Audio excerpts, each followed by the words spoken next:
Hello everyone, Steven here with Cardboard Coalition, and today I figured I'd bring you a how to play of Comic Hunters from Bucaneiros. I think it might be just Bucaneiros or Bucaneiros Games. It's a Brazilian company if I remember right, but Arcane Wonders helped bring it to the United States. So this game is for 1 to 4 players, it's for ages 14 plus, and it takes about 60 minutes. So if you want to join me in the top view, we'll go ahead and see how to set up and how to play Comic Hunters. All right, welcome to the top view. Let's go ahead and get into the setup. One thing I did forget to mention is Spin Master Games also helped bring it to the States. I think Spin Master Games helped not mass produce, but get the game out to a whole bunch of places like Barnes & Noble and big shops. I know it sells at Barnes & Noble, but Spin Master as well. All right, back to it, setup. So we're obviously set up for a 4-player game. You can see these little tokens. We have 4-player, which means you don't take anything out. But make sure you check the rules, because if you're doing a 1, 2, or 3 player, I believe you take out 2 heroes, 2 hero icons out of the cards. But since we're doing 4-player, these are the decks. You shuffle up your 1s. They're a little hard to see because I do have them sleeved here, because they give you that comic book feel. So you have your 1s, your 2s, right? And then your 3s. So you go ahead and shuffle all these up. You make your 3 stacks. These do 2 things. They help you with what area you're looking for comic books. And they also help you, there's supposed to be value, but we've had some debate over why 1 card's in 3 and not 2, blah, blah, blah.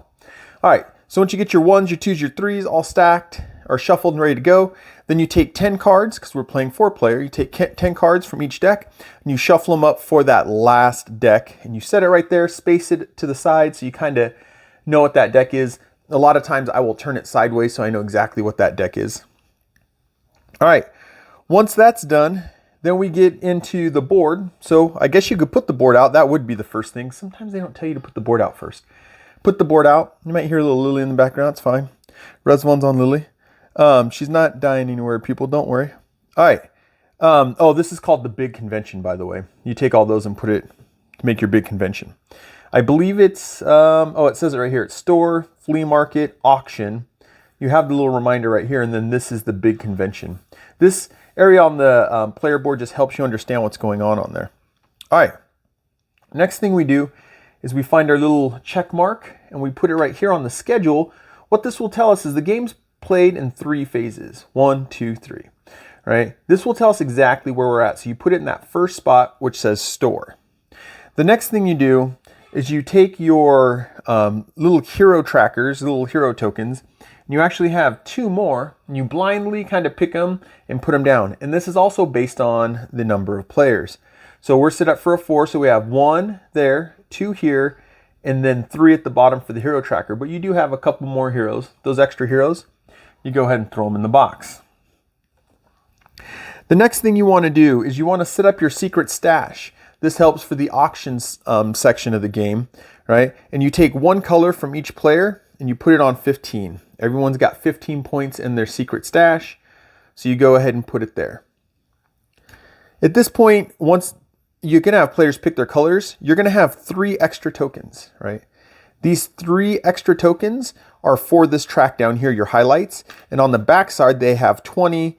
So for whatever reason, you make it all the way to the end, you can come here. So your extra tokens, because you have 4 for each color, you just give to each player. Secret stash and then extras give to each player. Then each player knows what they can do or where they have tokens so they can do stuff. It also, I think, reminds you of color. I think there should have been a 5th one so you always remember your color, but that's okay. That'll be in the review. All right. So after that, we go to your highlights, right? And once again, you have extras. So this is the setup they tell you for the first time you play. I went ahead and put those down, but you have some more. That's obviously a versus. Let's get it higher. A versus. And I can't remember what the diamond is. Special somewhere. I can't remember the diamond. But then you also have first, number 1, first appearance, and new suit. Those are the ones they tell you to put out. So you go ahead and you line those down right there. Once that's done, then you go ahead and they tell you to take out the score tracker. I think I even left it in the box. It's how often I use score trackers, like a tab of paper to track scores. So then you take the first player token, which you have right here, Stanley's glasses, and you figure out who the last person was to either watch a Marvel movie or read a Marvel comic. When I play this with all my comic book fans, we go with who's the last to read a Marvel comic.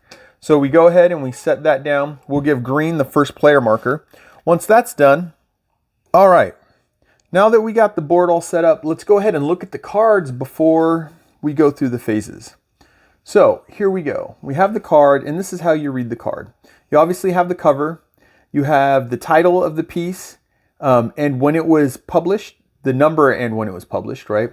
So Tales of Suspense, Volume 1, number 48, I believe that says. 1962. I can't say I don't have reading glasses on. It's kind of dark in here. All right, once you do that, then you also, the other things that you have on here is you have your age and your market value. You have your hero. There might be multiple heroes. Let's see if there's another one with multiple heroes. Probably not right now. Of course, everyone I grabbed multiple heroes. So you can have multiple heroes. Right, that's the heroes that appear in this comic book. And then the other thing you have on here is your highlight icon. So you remember, like I said earlier, this is a new outfit. Someone's wearing a new outfit. I wonder if it's Iron Man. But that's kind of how you read this card so you understand what you're grabbing when you go through the auctions and stuff. Now, like I said right here, it's going to tell you how to set up each one. This is going to tell you the order that you go in. So for every round, you have 3 rounds. You're only going to do 3 of the 4. Right, so it kind of changes it up. So what we're going to do is we're just going to go ahead and step through all of these, and then we'll go down to the auction site in round 2. So we kind of go through this whole step, and then we'll skip. Before we get here, we'll go down to there. So you get to see all the different ones. All right, so for the store, what you do is you give each player 4 cards. So each player has 4 cards. Let's go ahead and divvy them out. Oh, that's 3 and 4. So each player has 4 cards. Now what you do with those cards is you flip them over. You figure out which card you want out of those 4 cards, right? And you go ahead and place it face down. I like Hulk, so I'm just going to choose Hulk. You probably should base it off of your hero tracker, which gives you points for collections and stuff like that. But I picked Hulk. Once you're done with that, everyone's done, then you pass them to the next person. You keep doing that round and round until there's no more cards to pass. So the last card, someone's going to get handed 1 card all by itself. That's the card you get. You put it face down. If you already had cards from a previous round, you go ahead and make sure they're face down during this turn so you don't mix them up during that phase. All right, time for the flea market, right? So what you do is you take your number 2 cards, and if you look on the, see if I can just move this over. So if you look on the board, it'll tell you what cards you want to use, right? Flea market, this tells us to do the flea market. We go ahead and go there, and then we take care of this. All right, so for the flea market, you take your cards, you build the first column. You're going to have columns and rows, right? There's going to be no more rows than the amount of players. So in our first column that we build, this first column, we're going to make sure there's 4 rows because we have 4 players. So just go ahead and put the cards out. Now at this point, we're ready to go. Now the first player, whoever has the first player token, has 2 options. They can either draw a card from the number 2 and place it in any spot they want, right? Or they can collect up a row. They can only do one or the other. So let's say first player goes here. When you place the card, it has to go to the rightmost open spot. So if player 2 goes to go, if they want to put down this card, they can't put it there. They can put it there, there, or there, right? So that's the first option that you can do. And you can choose either of these 2 options. So you either draw a card and put it down, or you take a row of cards. You say, okay, I want this row of cards. Now you can do that with only 2. You can do that with only 1. You can wait to the end where there's 4 laid out, right? Now, if something comes up where, I'm just going to go ahead and set this out so we can have the example. So let's say it's your turn and all the rows are absolutely filled, right? Or all the available rows, right? If someone took a row, obviously there'd be 3 rows. If it's your turn and all the available rows have been filled, you can't draw a card and place it. All you could do is pick a row. Once the flea market is done, you go ahead and first player takes this token, right? And then they pass it to the next person for the next round. The first player changes, right? And you do that clockwise. So you'd pass it to the next person. They would be the first player, right? After the first round in the store, you don't move the token. But after flea market, you move the token. And the token will start moving around that way. All right, now it's time for the auction site. So for the auction site, you're going to use your deck labeled 3 for cards. And how you set up the auction site is you put 5 across the top. You do as many rows as players again. So the first one would be 1, 2, 3, 4, 5, right? Oh, some more Hulks. I like Hulks. 1, 2, 3, 4, 5. Now, because there's 4 players, there's going to be 2 rows of 4. The first row is always 5. So if you're playing with different amount of players, the first row is always 5. The last row is always 3. Right? So you have to have a 5 and 3. But since we have 4, we have a double row. So we're going to put 4 right here. We're going to put 4 right here. All right. And then the last row, we're going to put 3. Ooh, there's a nice Hulk down there too. All right, and then you take the deck and you just go ahead and set it back over here. Whoops. Set it back over here. All right, so now, whoever has the first player token, and I will do a correction from the last thing I just told you. First player token doesn't go to the left automatically. The player who has it chooses who gets it next.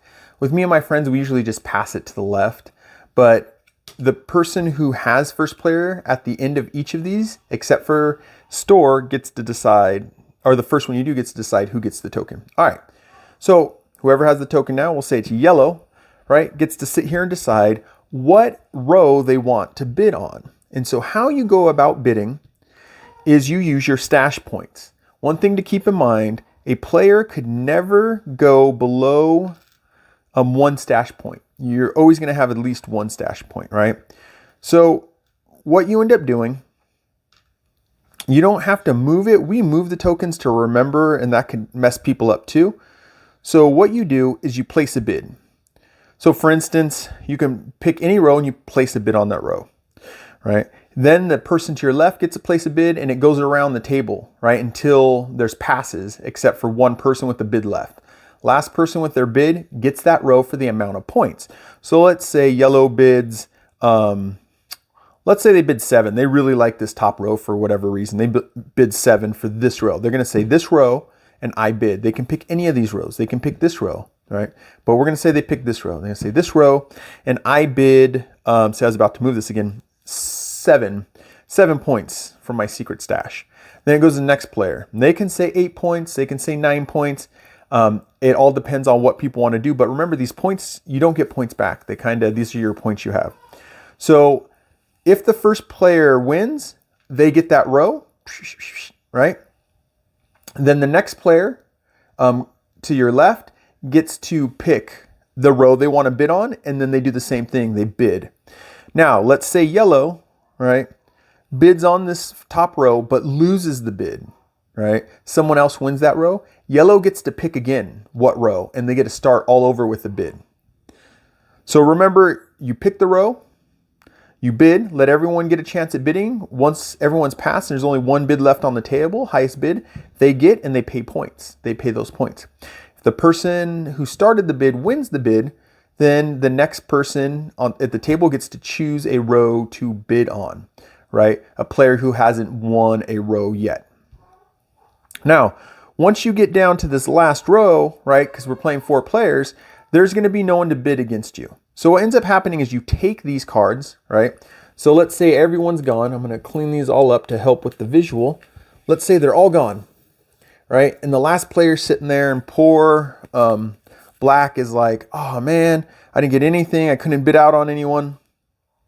So what he's going to do, or she's going to do, is she would pay the price of the value of each of these. So it's 3, 3, 3. They would have to pay 6 for this.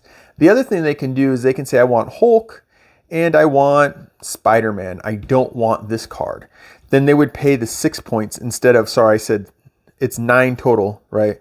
If they can choose 2 of the cards, 1 of the cards, and just pay that many points from their stash.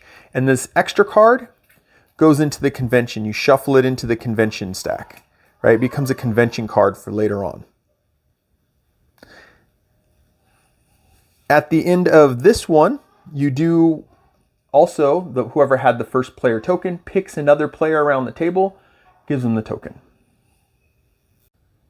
All right, convention time. So for convention time, you take that extra deck that's set off to the side, your convention deck. Remember, it's gonna have a whole bunch of different cards in it. And you go ahead and make a 5x5 grid, leaving the exact center empty. So 1, 2, 3. I wanna make sure we fit it all in. So I'm gonna do this one first. 1, 2, 3, 4. Yellow, you're gonna have to move. 5. All right. They have no specific way to do this. You just kind of set them out. So we're gonna just build it like this. 5, 1, 2, 3, 4, 5. All right, remember you're leaving the center one empty. If you wanted, you could build it like that and then build rows, but this is the way I do it. We're leaving the center one empty. All right, we're putting out these cards, 5x5, 5x5, and the way you see fit. All right.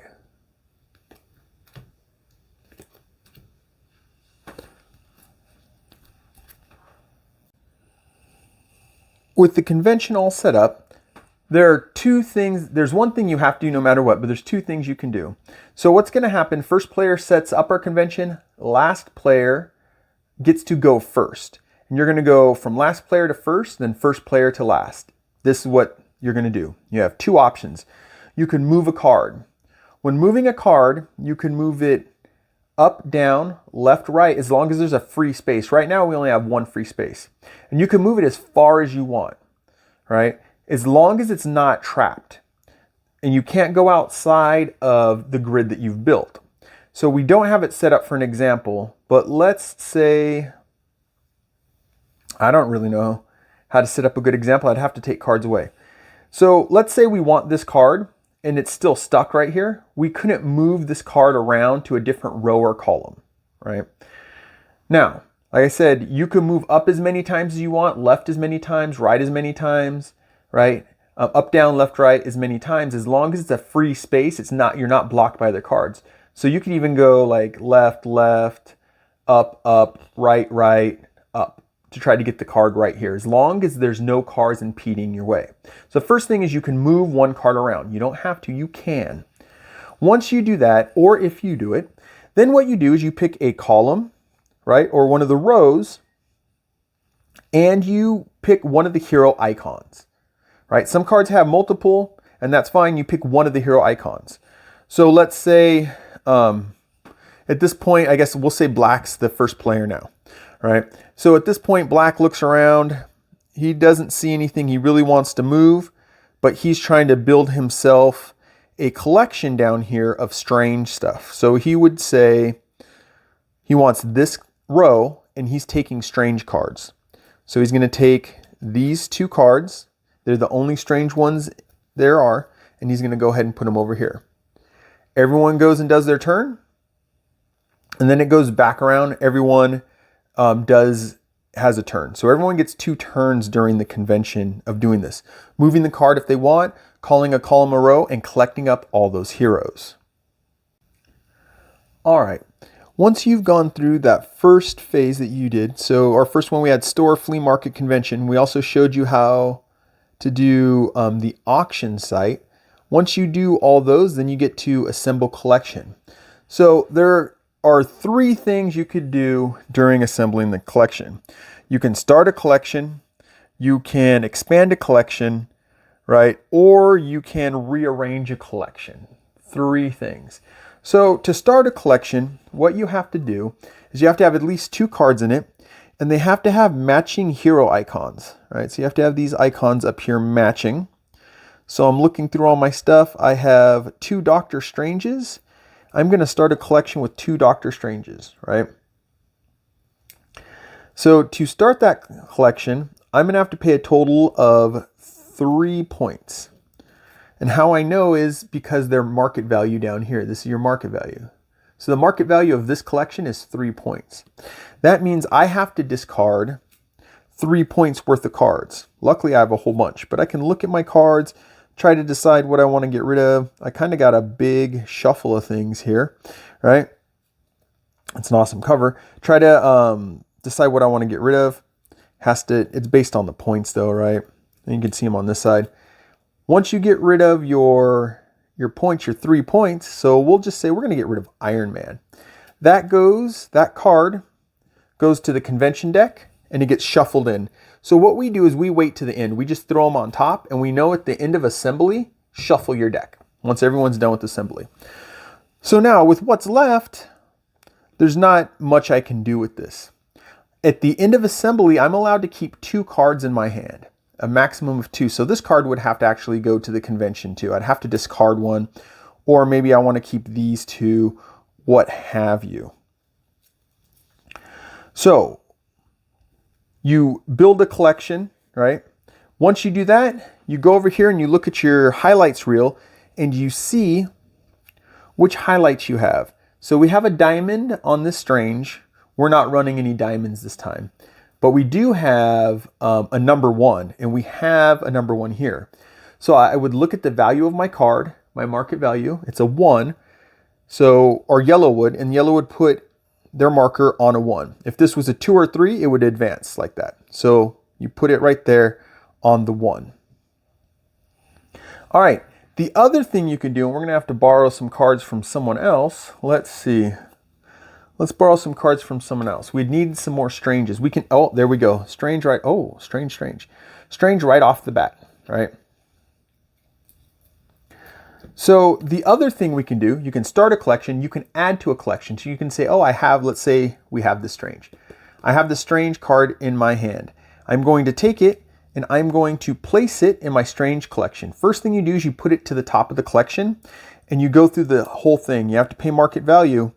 You can't divide this. You can't say, well, I already paid 1, so I'm going to save another 1.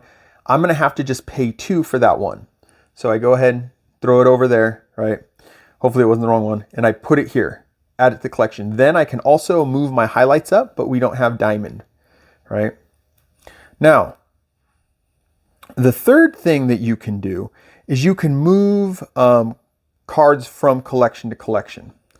So let's see, we're gonna need some help once again. There we go. Let's say I have a Hulk, I already had a Hulk collection going, right?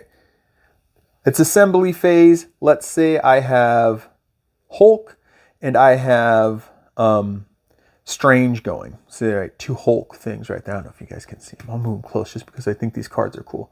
2 Hulks. But I've decided for scoring that I want to add this to my Strange collection.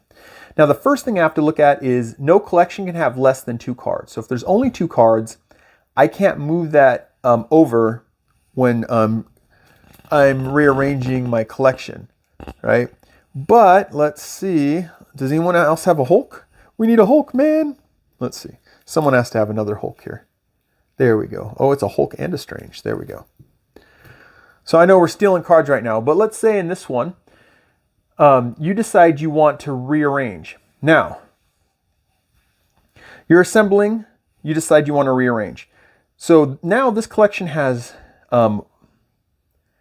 3 cards, 3 Hulks. And you want to take one of these and you want to slide them down to this Strange collection, probably for scoring purposes, something like that. Now, how you do that is you just take it as long as there's 2 cards left in that collection and you put it in another collection where the hero matches. You don't pay for that. So you're not going to have to discard any of your cards to be able to pay for that. So during assembly, and then with this one, you would never adjust your highlights at all because you already have your highlights were already put in here when the card was put into collections. All right. Now you could do all three things. You can create a collection, you can add to a collection, expand a collection. I'm trying to use the right words. Create a collection, expand a collection, and start. Ooh, I screwed that up. Start a collection, expand a collection, or rearrange a collection, right? You could do all that on your turn as long as you have enough market value points to pay for what you're doing, right? So you could do multiple things on your turn. So after the third round, after the third assembling of collections, right, the game is over. From there, you go into end game scoring.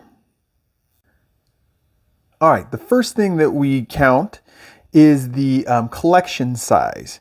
So to count something for collection size, you have to have more than 3. So up here, this Hulk one will not count for collection size, all right? So what you end up doing is you look at your collection size. So you have Strange 1, 2, 3, 4. You see where Strange is over here on the hero tracker. Strange is in the bottom one. You have 3 to 4. That would give you 4 points.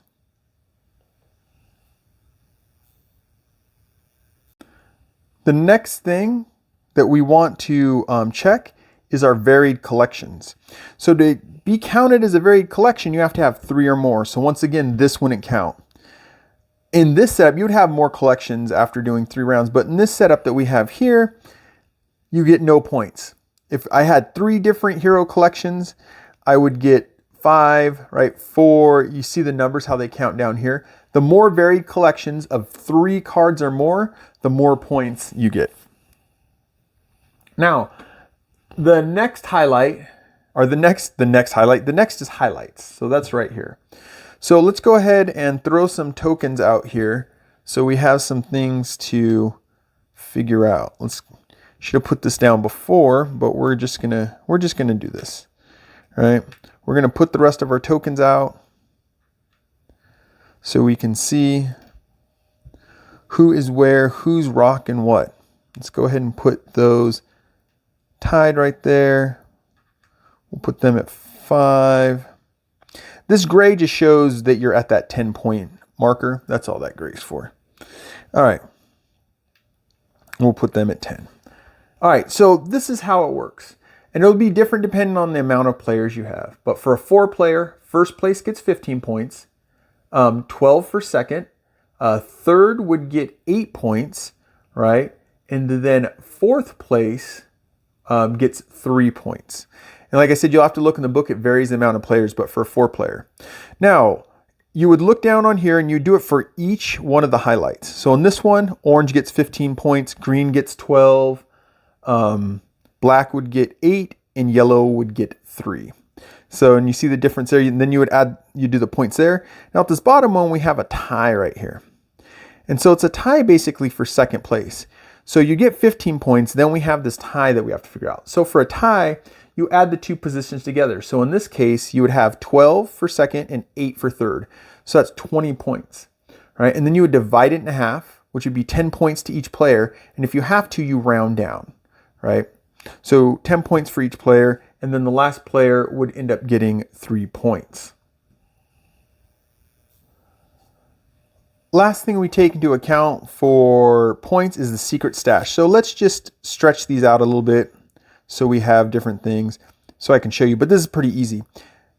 The amount of points you get for your secret stash is wherever your token's at. So green would get yellow, green would get yellow. Yellow would get 3, green would get 5, black would get 7, orange would get 9.